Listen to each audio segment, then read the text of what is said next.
jo tubadde twogera ku mmere naye naye amuza ateeka obudde mu kwambala bemadde ndudde okulaba akakinda akava wansi ne kakkira bwe kati ng'ekirevu kiriko oluwula bwekiti abaana abo bonna amarema webale kulabirira mwami naye omwami ayambala bwatyo Rema wakyamuleka n'atambulayo nga Rema yabaddewo yamaze najja nene ekyokubiri amazina ga mukama waffe oba mutwaleko mugundi geegamu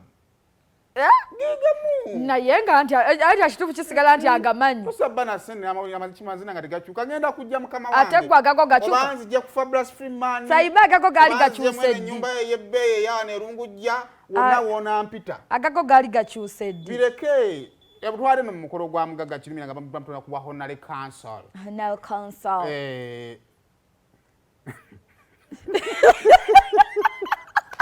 muntu agera kama own Godfrey Kirumira, who needs no introduction to continue expanding Namibia's influence in Africa. For his support and contribution to the economy of Uganda, Godfrey Kirumira has been bestowed with the appointment as the Honorary Consul of Namibia to Uganda.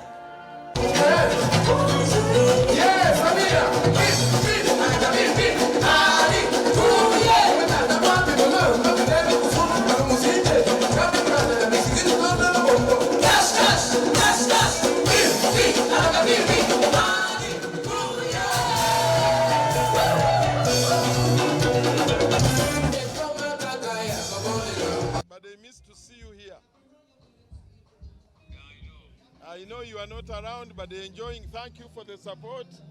Everything is going on well. Thank you. Thank you. You are too relaxed. I can see you. You are very relaxed. Huh? Sorry? Okay. Right. Thank you. When are you coming back? Tuesday. But thank you for everything here. We are having fun.